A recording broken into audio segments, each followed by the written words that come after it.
G1 Climax 35 has recently come to a close, and it's time for us to look back through the tournament and talk about every must-see match from the tournament. So in case you missed out on some of the big matches, you have a chance to go back and watch them. Definitely less to talk about this year than last year. G1 Climax 34, while being, a relatively disappointing tournament, did have more great matches. 19 matches we talked about last year versus only 11 this year. And I feel like that really speaks to the quality dip in this tournament. The stars who you were expecting to have great matches did show out in many cases, but there just weren't as many opportunities for people to really have great matches. Hiroki Goto and Gabe Kidd were out this year due to injury. Hanare's out due to injury. Jeff Cobb's not with the company any longer. There are just some big names who participated in the tournament last year who really sort of helped elevate some of the matches that weren't present this year. And they were replaced, I'm not going to say by subpar talent, because that's definitely not true, but by some talent who really couldn't drum up as much intrigue or really create as many great matches as we saw last year. And sort of to highlight that fact, out of the 11 matches we're going to talk about today, this is a little bit of a spoiler, but every single one contains either the name Zack Sabre Jr., Konosuke Takeshita, or Yota Tsuji. Those three men were a part of every single great match in this tournament.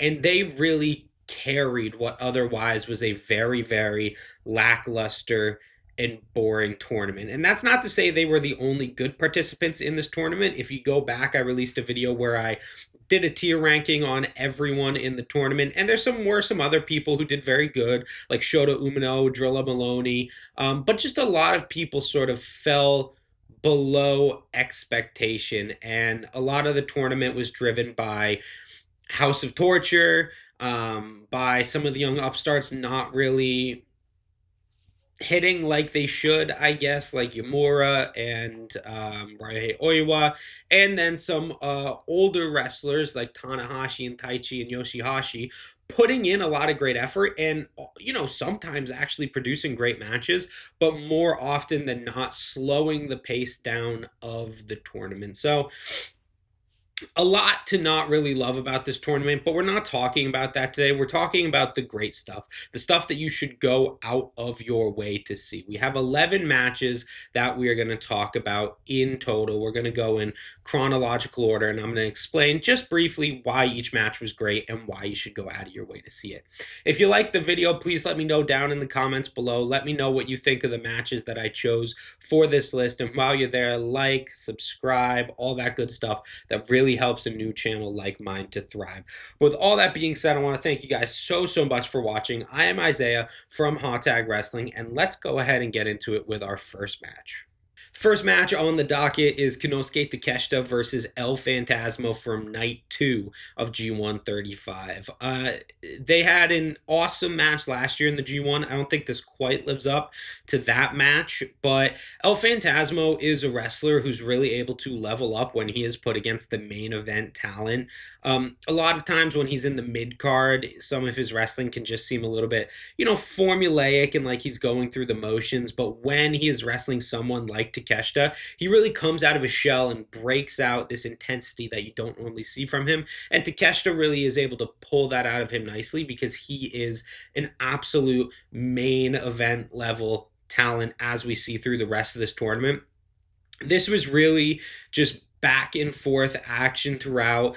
You don't go into this expecting much story or much psychology. It is just two guys going out and throwing absolute leather at each other, similarly to what they did last year.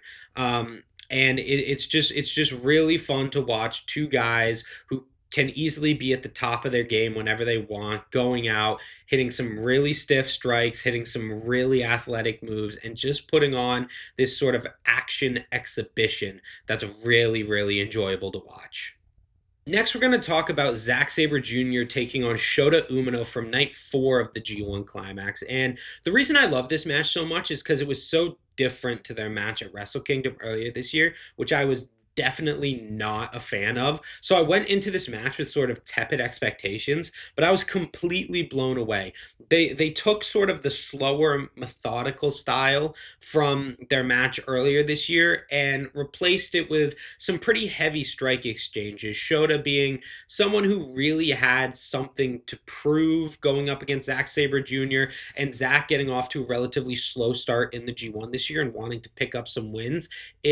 It was a really interesting story, and maybe I think of it better by comparison because I had such low expectations going into it. But this is one of the standout performances for Shota in this tournament for me, where I felt he was one of the standout athletes.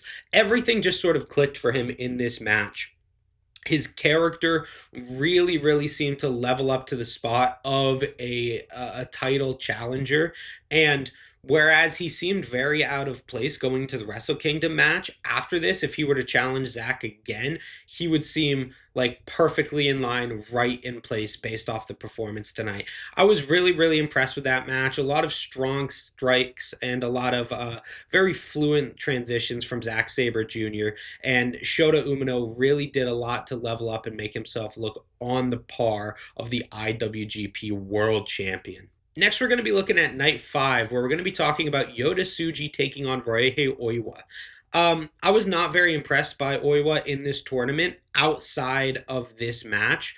Yota has this sort of really innate ability to craft a very, I don't want to say typical, but the sort of match style you would expect from a great match, where it starts off slow with some chain wrestling and some short strikes, then builds into some of the more, heavy offense with dives and suplexes and things like that before getting into the finisher kickouts at the end. And he presents that in a lot of his big matches, and it's really up to his opponents to level up to that kind of match and to the kind of quality that Yota Tsuji puts out in every single match. And Oiwa really leveled up in this match. It felt like you were really witnessing two of the new bright stars of New Japan coming together to show you why they were, why they have those labels, why they are going to be considered the future of New Japan. And their contrast in styles was really nice. Yota going for sort of the more big bombastic moves, while Oiwa was trying to slow it down and go for some of the more basics. Really enjoyable stuff. Reminded me a lot of Suji's program with Yuya Yamura at the beginning of last year through to this year. It had a lot of those stylings, and that was a very enjoyable program for the same kind of dichotomy in styles that we see in this match. And I think I mainly like this match because it is an exhibition of, we are going to be on top for the next couple years, and you can trust us that we will leave the main event division in good hands by continuing to have matches like this. Big fan of this match. Next, we're going to jump back to B Block and look at Zack Sabre Jr. versus El Phantasmo.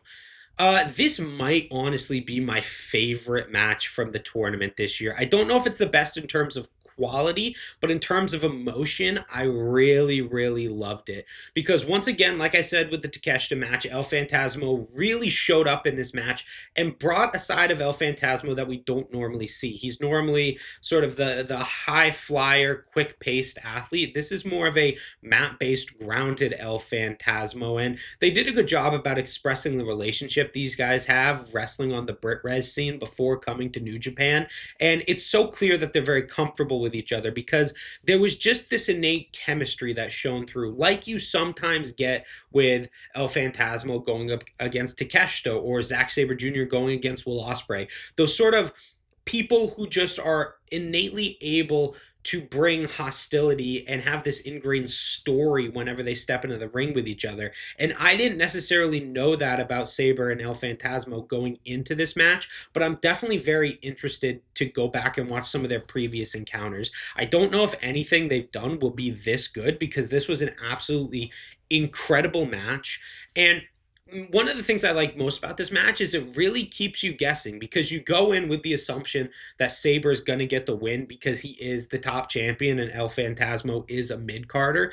But they do such a good job about pushing that dynamic back and forth, continuously making you think ELP's got a shot before Zack Sabre Jr. pulls it back and grabs the momentum again, and then just shifting it and going back and forth like that. It's a really excellently paced match, and you are watching two guys who have wrestled each other a lot and are very comfortable with each other just by some of the grotesque nature of the bumps and some of the severe submission holds. This is probably my biggest recommendation from the tournament as a whole. This is the one I'm going to be going back and watching, and this is probably, if any match from the G1 has the potential to make it on my match of the year list at the end of the year, it is this match.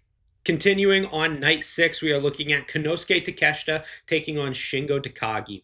I didn't love this match as much as most people, it seems. I felt like the first 5 minutes of it were a little bit hollow, like they were just sort of going through the motions of what would be a banger match, then rather than really finding unique dynamic or some interesting chemistry between the two wrestlers. But after that point, once they started getting into some of their signature offense, everything really started to click. I think that in this tournament, we didn't see the Shingo Takagi we're used to seeing. We're sort of getting a little bit more of a, I don't know if aged is the right word, but he just wasn't putting a lot of these strong style, stiff striking exchange performances that we saw last year in G134.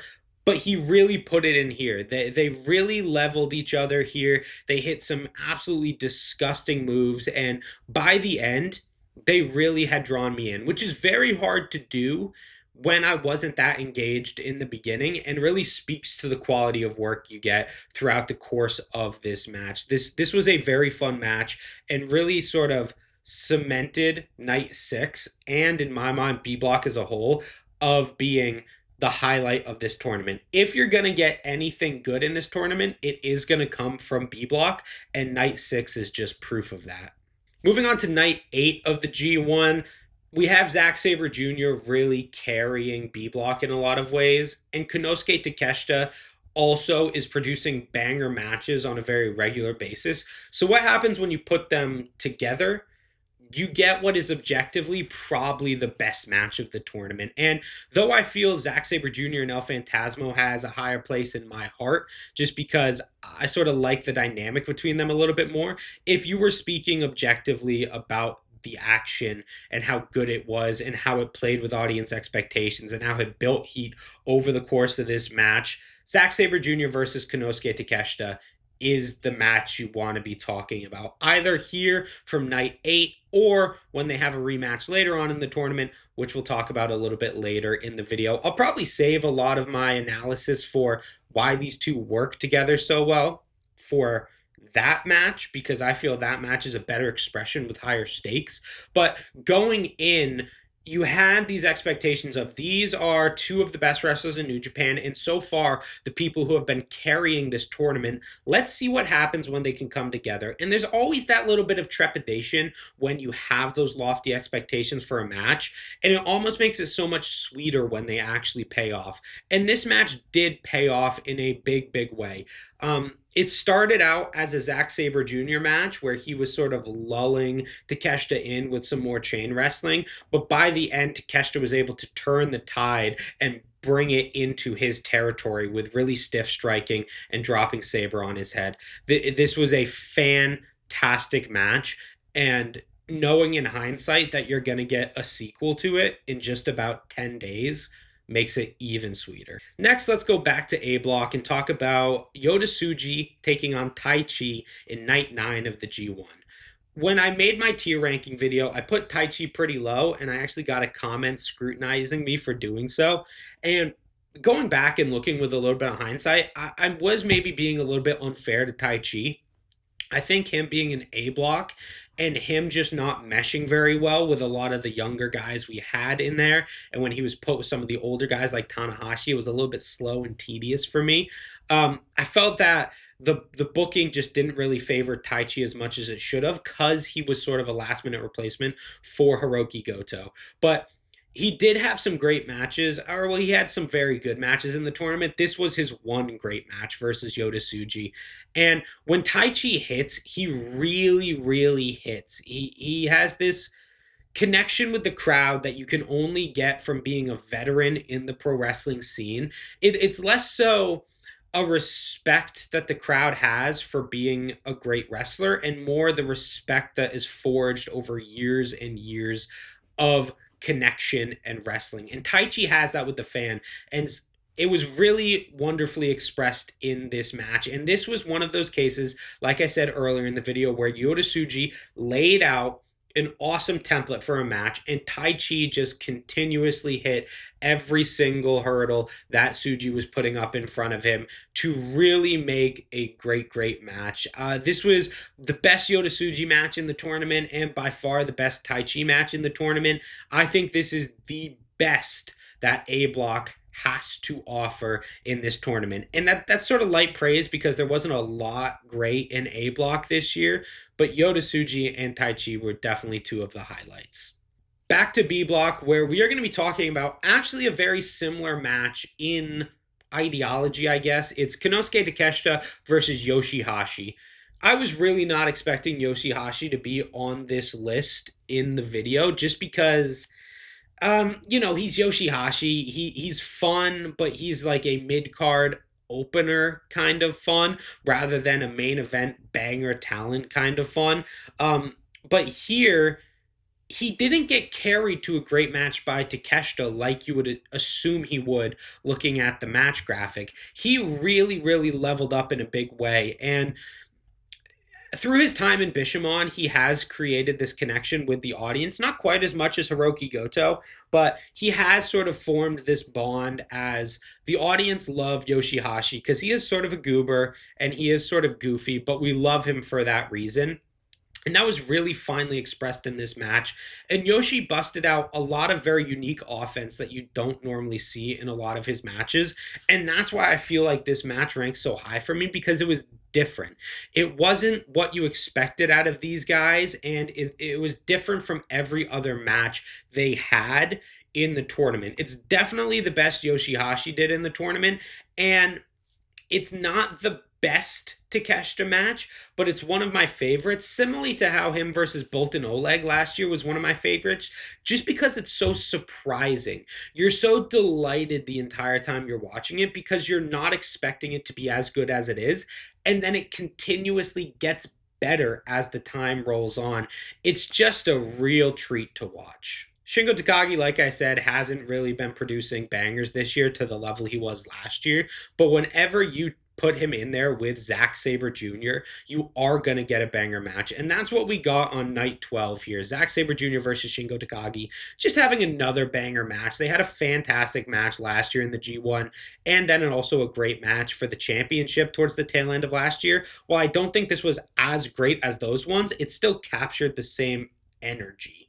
Where Zack Sabre Jr., incredible technician, really manipulates Shingo in this match to the point where you honestly believe Shingo's going to tap, and he's not going to tap. You don't really believe he's going to tap at a couple different points, but they just do such a great job about sort of Zach especially putting someone in a hold. Let's say he's got both of their arms captured. They're reaching for the rope with their foot, and then he grabs it and pulls it away. That sort of fleeting hope was so beautifully expressed in this match. And Shingo, when he was on offense, just a heavy striker. Really feels like he knocked Zach's head off at a few points. There's not a lot I can say about these two other than you need to go watch every single match they've ever had because they're always, always great. And this is just another match to put in the fantastic history of these two men. Close to the end of the tournament now, we are in the playoffs where Konosuke Takeshita is taking on David Finlay on night 17. Finlay's only really great match of the tournament, which is so disappointing to me. I feel like he was just put in the wrong block, but then again, not everyone can be in B block. Where, he is one of the best wrestlers in New Japan, but he didn't really have the opportunity to have some of the great matches that he can normally have just based on the talent that he was put in there with. But being in there with Takeshita, he could really have the banger match you associate Finlay has with whoever, Zack Sabre Jr., Hiroki Goto, Yota Tsuji, even though him and Yota Tsuji did have a little bit of a disappointing match this year. he was able to have that match with Takeshita. And when you get into the playoffs and the semis and the finals, normally people do elevate their game. And it's partially just because the setting is so important and like the stakes are really being raised at this point in the tournament, that there is this ingrained interest from their audience and this ingrained drama in the match. But the guys also have to level up to it with great action. And Finley versus Takeshita is just one of those matches that on paper you look at it and you go, that's going to be a great match. Those guys will have a really great dynamic that really works. Finley with some of his really powerful offense, Takeshita with his strong style striking. You just know they're going to gel well. And then they get into the ring together, and it's everything you would hope it would be. I will say this match didn't necessarily exceed my expectations. It wasn't a 5-star match by any means, but just everything that I was hoping for this match, it delivered on every single front. So I was really, really happy with this, and I was really happy to see David Finley go out of the tournament on a banger. Last match to talk about. It is in the semifinals. We're getting a rematch from earlier in the tournament. I talked about it a little bit already. Zack Sabre Jr. versus Konosuke Takeshita. This was probably the better of their two matches. They're similar. What differentiates them for me is not the action that we saw, because, in terms of layout, it is a very similar match, but more in terms of the story. Takeshita by this point was really coming out as the babyface of the tournament, the person who everyone wanted to see go to the finals and defeat Evil.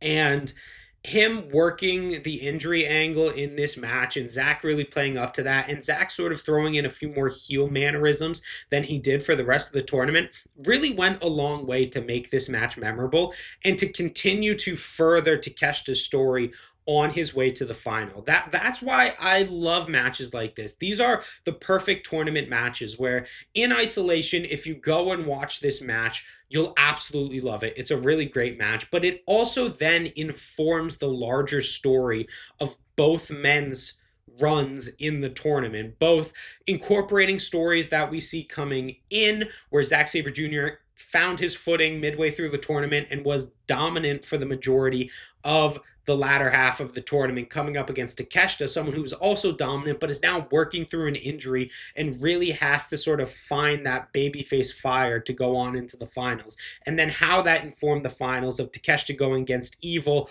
with an injury, but Zack sort of gaining this respect for Takeshita through their match, so he came and helped him during his finals.